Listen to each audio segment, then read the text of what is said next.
എല്ലാവർക്കും ജനതാ ഗാരേജിന്റെ പുതിയൊരു വീഡിയോയിലേക്ക് സ്വാഗതം. ഇന്ന് നമ്മൾ വർക്ക് ചെയ്തിരിക്കുന്ന ഒരു ഇന്നോവ ഹൈക്രോസിലാണ്. ഹൈക്രോസിന്റെ VX എഡിഷൻ ഹൈബ്രിഡ് ആണ് നമ്മൾ വർക്ക് ചെയ്തിരിക്കുന്നത്. VX എഡിഷനിൽ നമ്മൾ പ്രധാനമായിട്ട് ചെയ്തിരിക്കുന്ന മാറ്റങ്ങൾ എന്ന് പറയുന്നത് ഫ്രണ്ട് ഗ്രില്ല് ആഡ് ചെയ്തിരിക്കുന്നത്. ഇത് ഓൾമോസ്റ്റ് എല്ലാ ഹൈക്രോസിനും നമ്മൾ വർക്ക് ചെയ്യുന്നതാണ്. ഫ്രണ്ട് ഒരു ടൊയോട്ട GR ഗ്രില്ല് ആഡ് ചെയ്തിട്ടുണ്ട്. ഇതിനോടൊപ്പം തന്നെ 3 സ്പോട്ട് ലൈറ്റും വരുന്നതാണ്. അതിനോടൊപ്പം തന്നെ ഇതിന്റെ ലെറ്റർ ഓൾറെഡി ഒരു റെഡ് കളറിലാണ് വരുന്നത്. അത് നമ്മൾ കൺവേർട്ട് ചെയ്ത് ഗൺമെറ്റൽ ഗ്രേ എന്നുള്ള ഒരു കോമ്പിനേഷൻ ആക്കിയിട്ടുണ്ട്. VX മോഡൽ ആയതുകൊണ്ട് തന്നെ DR വരുന്നില്ല. DR നമ്മൾ ആഡ് ചെയ്തിട്ടുണ്ട്. കമ്പനി വരുന്ന ടൈപ്പ് തന്നെ DR കൊടുത്തിരിക്കുന്നത്. ഇതിനകത്ത് സീക്വൻഷ്യൽ ഇൻഡിക്കേറ്ററും വരുന്നതായിരിക്കും. ഫുൾ ടൈം റണ്ണിങ് ആയിട്ടുള്ള DR ഇത് കൊടുത്തിരിക്കുന്നത്. പിന്നെ ഫ്രണ്ടിൽ പ്രധാനമായിട്ട് ചെയ്തിരിക്കുന്ന മാറ്റം ഒരു മൊഡിലിസ്റ്റ കിറ്റ് ആഡ് ചെയ്തിട്ടുള്ളതാണ്. മൊഡിലിസ്റ്റ എന്ന് പറഞ്ഞാൽ ഫുള്ളി ഇമ്പോർട്ടഡ് ആയിട്ട് തായ്ലൻഡിൽ നിന്ന് വരുന്ന സ്കേർട്ടാണ്. നമ്മുടെ ഹൈക്രോസ് അവിടെ സെനിക്സ് എന്നുള്ള പേരിലാണ് അറിയപ്പെടുന്നത്. അവിടെ ആ കമ്പനിയാണ് സെനിക്സിന് വേണ്ടിയിട്ട് കിറ്റ് ഉണ്ടാക്കുന്നത്. അപ്പോൾ ആ കിറ്റാണ് ഇവിടെ ഇമ്പോർട്ട് ചെയ്ത് വന്ന് നമ്മൾ ഹൈക്രോസിനായിട്ട് ഉപയോഗിക്കുന്നത്. മൊഡിലിസ്റ്റ ഫ്രണ്ട്, ബാക്ക് ആൻഡ് സൈഡ് വണ്ടി ഓൾ റൗണ്ട് ആയിട്ട് വരുന്ന സ്കേർട്ടിംഗ് ആണ്. പക്ഷേ VX GX മോഡലിലൊക്കെ നമ്മളിത് ആഡ് ചെയ്യുമ്പോൾ ഒരു വീലാർച്ചും കൂടി ആഡ് ചെയ്യേണ്ടതാണ്. ഈ മോഡലിന് കമ്പനി വീലാർച്ച് വരുന്നില്ല. ZX വേരിയന്റ് തൊട്ടാണ് വീലാർച്ച് വരുന്നത്. അപ്പോൾ ഇതിനായിട്ട് നമ്മളൊരു വീലാർച്ചും കൂടെ എക്സ്ട്രാ ആഡ് ചെയ്തിട്ടുണ്ട്.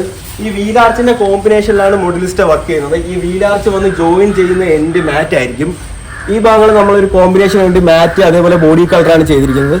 ഫുൾ പെയിന്റിംഗ് വർക്ക് പെയിന്റ് ബൂത്തിലാണ് ചെയ്തിരിക്കുന്നത്. പെയിന്റ് ബൂത്തിൽ ചെയ്യുന്നതുകൊണ്ട് അതിൻ്റെതായിട്ടുള്ള ക്വാളിറ്റി ഉണ്ട്.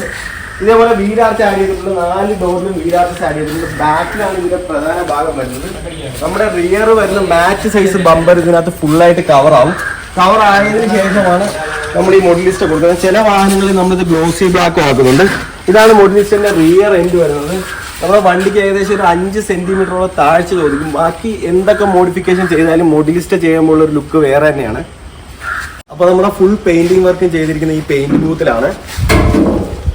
നമ്മുടെ മൊഡിലിസ്റ്റ സ്കേർട്ട് വരുമ്പോൾ പ്ലാസ്റ്റിക് ടൈപ്പിലാണ് വരുന്നത്. അത് നമ്മുടെ വണ്ടിയുടെ ബോഡി കളറിനനുസരിച്ചാണ് പെയിന്റ് ചെയ്യുള്ളത്. അപ്പോൾ നമ്മൾ ഓരോരോ പാർട്സ് ആയിട്ട് പെയിന്റ് ചെയ്ത് ഫിറ്റ് ചെയ്തിട്ടുള്ളതാണ്.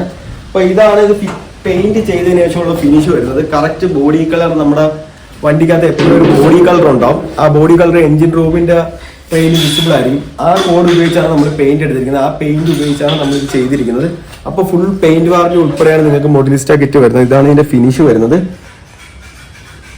അപ്പോൾ നിങ്ങളുടെ ഹൈക്രോസിന് ഇതുപോലെ ആവശ്യമായ മോഡിഫിക്കേഷൻ ഉണ്ടെങ്കിൽ നമ്മളായിട്ട് കോൺടാക്ട് ചെയ്യുന്നതാണ്. GX നിന്ന് ZX കൺവേർട്ട് ചെയ്യാൻ പറ്റും. അതേപോലെ തന്നെ മൊഡിലിസ്റ്റ കിറ്റ് കംപ്ലീറ്റ് കസ്റ്റമായിട്ട് നിങ്ങളുടെ ഹൈക്രോസ് വർക്ക് ചെയ്യാൻ താല്പര്യമുണ്ടെങ്കിൽ നമ്മുടെ നമ്പറുമായിട്ട് കോൺടാക്ട് ചെയ്യുന്നതാണ്. നമ്പർ നമ്മുടെ ഫസ്റ്റ് കമൻറ്റിൽ പിൻ ചെയ്തിട്ടുണ്ടാവും. അതേപോലെ നമ്മുടെ പേജിന് മുകളിൽ ഉണ്ടാവും. അതേപോലെ നമ്മുടെ ഇൻസ്റ്റാഗ്രാം പേജ് നോക്കി കഴിഞ്ഞാൽ നമ്മൾ ഇതുവരെ ചെയ്തിട്ടുള്ള ഫുൾ വർക്ക് നിങ്ങൾക്ക് കാണാൻ പറ്റും.